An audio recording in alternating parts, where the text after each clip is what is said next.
Joining us on the line right now is the mayor of the city of Boston, Mayor Marty Walsh. Mr. Mayor, how are you?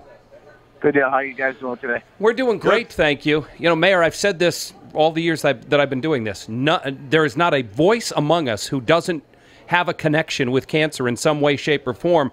Not only do you have a connection with cancer, you have a connection with the Dana-Farber Cancer Institute because you were treated there as a 7-year-old back in the day.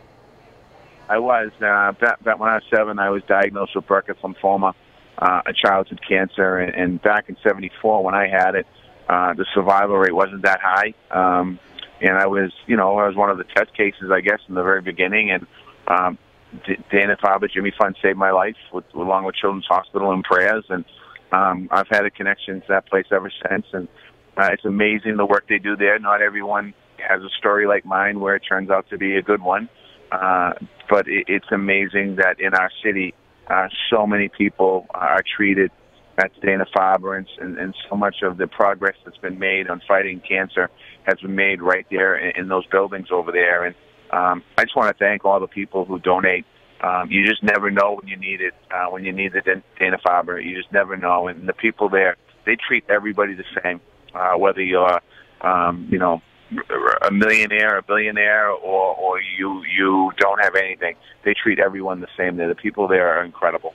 Can you believe the advancements that have been made, not just the 70s, but even if you take the early 2000s and knowing what the doctors knew then compared to what they know now, and something that Dale and I were talking about, there's a lot more success stories now. We have a lot of happy stories that we're talking about where that really wasn't the case not that long ago. No, that's true. I mean, when I had, I think the survival rate was 30% of Burkitt's lymphoma for childhood cancer back in the day, and I want to say it's up towards 90 today. When I went there, even the advances in medicine and how to treat the side effects of the medicine are different, and the radiation and the chemo they give you and all the other things that happen. It's just amazing what they can do. And I've gone to enough events for the Dana-Farber that I've listened to them and what they're working on, and it's stuff that's just mind-boggling.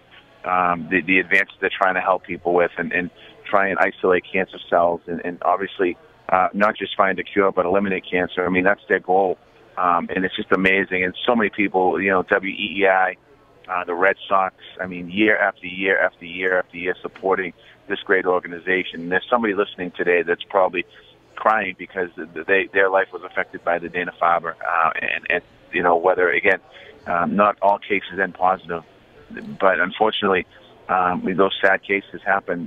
They still are advancing along and trying to find out what went wrong in those cases. As the mayor of Boston, you're in a unique position to understand this better than most, but a common theme among many of our guests is nobody wants to have to go through any of this, but if you do have to go through it, the city of Boston might be the best place on the planet to have to go through it. I talk to mayors all the time, and what they talk about in a lot of ways, obviously our college, universities, but they talk about our hospitals. And they talk about, how fortunate that we are here in the city, in this region, to have such an incredible place like Dana-Farber here that's accessible to so many people, actually in New England, that can literally drive every day if they have to come in and get treated. And, we are blessed in that way. And a lot of places in this country, in this world, there's no Dana-Farber, and there's obviously hospitals and treatment, but it's not the same. And, we are very fortunate to live in a city. And I'm blessed to be the mayor of a city that has such an incredible medical facility in it, like Dana-Farber.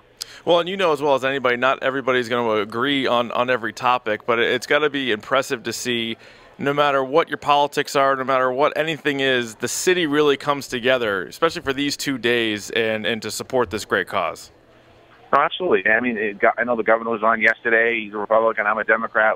It doesn't, cancer doesn't discriminate. It doesn't hit Republicans harder than Democrats. The Democrats harder than Green Party or no unenrolled. I mean, it's one of those things that you have to put your differences aside and to support an organization like this and just to work along. And I mean, I know we're doing the telethon today, but every other day of the year, I mean, just offering them support in any way, because as I said, I've known in the last month and a half, couple of months here, I think 3 or 4 people I know personally that have been diagnosed with cancer, and it was a shock, and it is a shock. And the first instinct is always very bad, when you think of something like that. And then dana-farber not only treats people, but that helps them to work through this psychologically, and a family gets through it.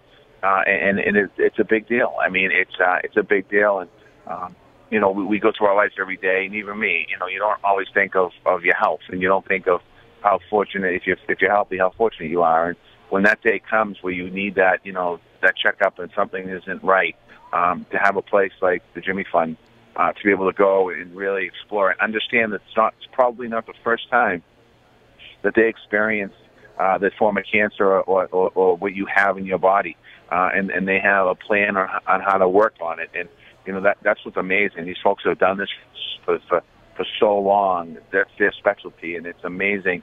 You know, if you break a leg or something happens, Celtics get hurt. They go to the Baptist, and they get up there, and the best doctors in the world work on the Celtics. You come down with cancer, you're going to dana-farber. I do got to ask you, what is going on with the boycott of Sam Adams?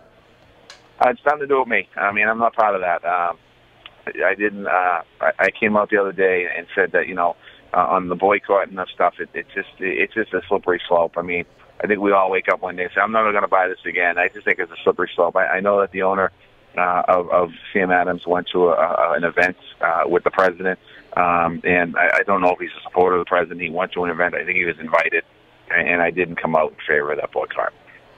Mayor Walsh, that was a different mayor.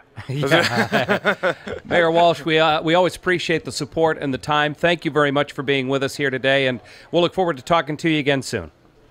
No, thanks, guys. And honestly, WEEI, thank you for doing this. I know you usually shatter records every year after year. Thank you for bringing awareness to this and for helping such an incredible organization. And you had a lot of kids coming through your studio. I know that.